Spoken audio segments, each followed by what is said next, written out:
میں جب ایک چھوٹی عمر میں جب میں ایک برطانیہ گیا تو میں نے ان کا نظام دیکھا اور پھر اس کو اسٹڈی کیا کہ کیوں وہاں خوشحالی ہے اور کیوں یہاں سے لوگ ہمارے اتنی مشکلوں سے محنت کوشش کر کے کسی طرح پہنچتے ہیں نوکریاں ڈھونڈنے کے لیے. تو میں آج آپ کے سامنے سب سے پہلے ایک مثال رکھنا چاہتا ہوں کہ پاکستان کے مسئلے کیوں ادھر ہیں کہ ہمارے ملک کے حالات کے بیکاریوں کی طرح دنیا سے بھیک مانگتے پھرتے ہیں. ایک اب یہ ساری قوم کو ذرا سمجھنا ہے کہ یہ ہو کیا رہا ہے ملک کے ساتھ. پاکستان کا پرائم منسٹر وہ جاتا ہے برطانیہ لنڈن. وہ کیا کرنے جا رہا ہے لنڈن؟ وہ لنڈن جا رہا ہے پاکستان سے چوری کیے ہوئے پیسے کے گھر کے اندر جو پاکستان کا سزائے یافتہ مفرور جدھر وہاں جھوٹ بول کے ملک سے بھاگا تھا کہ وہ جناب علاج کروانے جا رہا ہے، یہ اس کو ملنے جا رہا ہے. یہی نواز شریف مشرف کے دور پہ اس ملک سے جھوٹ بول کے گیا تھا کہ میں نے کوئی معاہدہ نہیں کیا، جبکہ 8 سال کے بعد سعودی عربیہ کا شہزادہ آیا نہیں اور اس نے معاہدہ دکھایا جو اس نے مشرف سے کیا تھا اور اس کو NRO ملا تھا. تب اس کی چوری رک گئی تھی، جو اس کے چوری کے کیسز تھے حدیبیہ پیپر مل کے وہ رک گئے تھے کیونکہ معاہدہ کر کے گیا تھا. اب یہ تماشا دیکھیں کہ یہ وہ آدمی ہے جس کو سپریم کورٹ نے 1.5 سال JIT کے اندر انویسٹیگیٹ کر کے، جس کے اندر 2 بریگیڈرز بھی تھے، اس کے اندر اس کو سزا ملی. اور وہ ابھی سزا یافتہ آدمی آج پرائم منسٹر پاکستان کا جا رہا ہے جو اس کا بھائی ہے. اور میں بھائی کا بھی بتا دوں کہ اس کے بھائی کو اور بیٹے کو سزا ملنے والی تھی. یہ جو FIA کا کیس ہے اس میں ان کو سزا ملنے والی تھی. تو یہ وہ اس کو سازش کے تحت اوپر بٹھایا گیا. آپ کو سب کو پتا ہے کہ وہ گواہ بچارے 2 مہینے کے اندر سارے گواہ مرے اور ابھی تک کوئی پتہ نہیں چلا کہ وہ کیسے ان ساروں کو ہارٹ اٹیک ہو گیا. اور پھر جو ڈاکٹر رضوان جو انویسٹیگیٹر تھا FIA کا وہ بھی مر گیا. یہ وہ آدمی ہے جس کے اوپر ہیومن رائٹس کی واچ یا ایمنسٹی کی رپورٹ ہے کہ اس نے 97 سے 99 تک کوئی ایکسٹرا کئی 100 لوگ پولیس مقابلے میں مارے ہیں.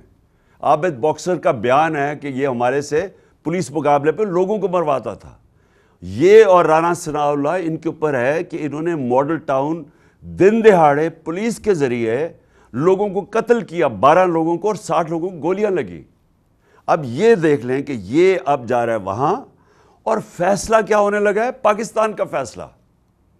کیا فیصلہ ہونے لگا ہے؟ وہ جو کہ سب سے امپورٹنٹ پوزیشن ہے پاکستان میں آرمی چیف کی، اس کے اوپر فیصلہ کرنے جا رہے ہیں. اور پھر آگے بھی مزید کہ اس ملک کی تقدیر کے الیکشن کب ہوں گے، نہیں ہوں گے، کتنی دیر کیئر ٹیکر، یہ سارے فیصلے ایک ملک کا بڑا 30 سال سے جو اس ملک کو چوری کر کے ملک سے پیسہ باہر لے کے جا رہا ہے وہ فیصلہ کرے گا. تو میں پہلے تو یہ آپ کو صرف بتانا چاہتا تھا کہ یہ کسی بھی سیولائزڈ ملک جن کو ترقی یافتہ ملک ہم کہتے ہیں، وہاں کوئی تصور نہیں کر سکتا اس طرح کی چیز. کیوں نہیں کر سکتا؟ کیونکہ سب سے پہلے وہاں قانون کی حکمرانی ہے. جو بھی ملک ہے، برطانیہ میں جدھر بیٹھے ہوئے ہیں ادھر قانون کی حکمرانی ہے، رول آف لا ہے. وہاں ہو ہی نہیں سکتا کہ طاقتور کہے چوری بھی کرے، کرپشن بھی پکڑی جائے، سزا بھی مل جائے، لیکن وہ NRO لے لے. کبھی برطانیہ میں سنا ہے کسی نے NRO لیا؟ کسی کی مجال ہے کسی طاقتور کی کہ وہ کہے کہ ہاں جی میں نے جرم کیا ہے، لیکن تم ہوتے کون ہو مجھے پوچھنے والے؟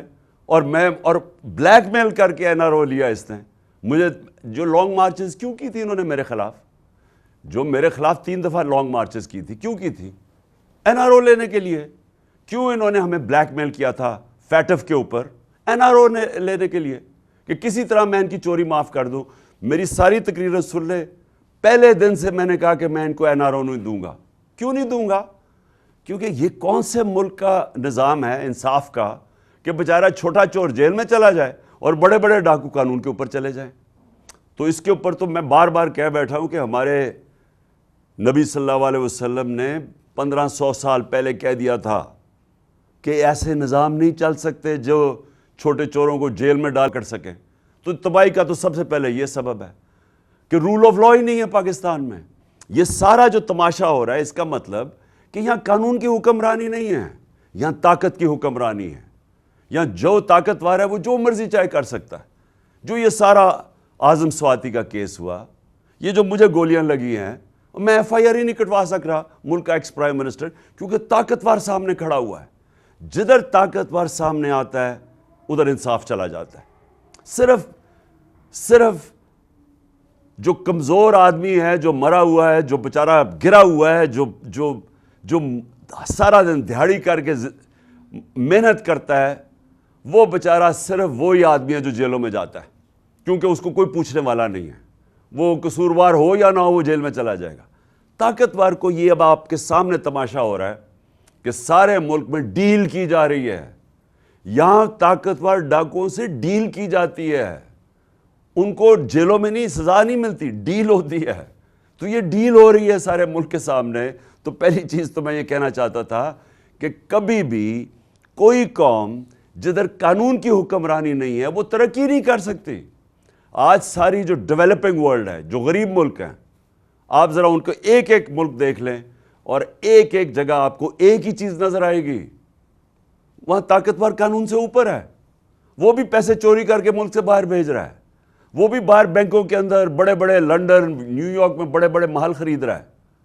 وہ ہر غریب ملک کا یہی مسئلہ پڑا ہوا ہے.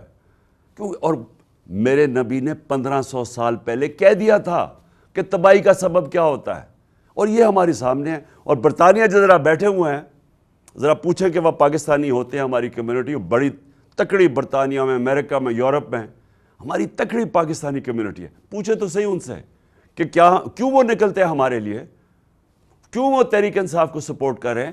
کیونکہ وہ جانتے ہیں, ان کو پتہ ہے کہ انصاف کیا ہوتا ہے. انہوں نے ان معاشروں کے اندر انصاف دیکھا ہوا ہے, اور ان کو پتہ ہے بیچارے زیادہ تر تو یہاں سے بھاگتے اس لیے ہیں کہ یہاں انصاف ہی نہیں ہے.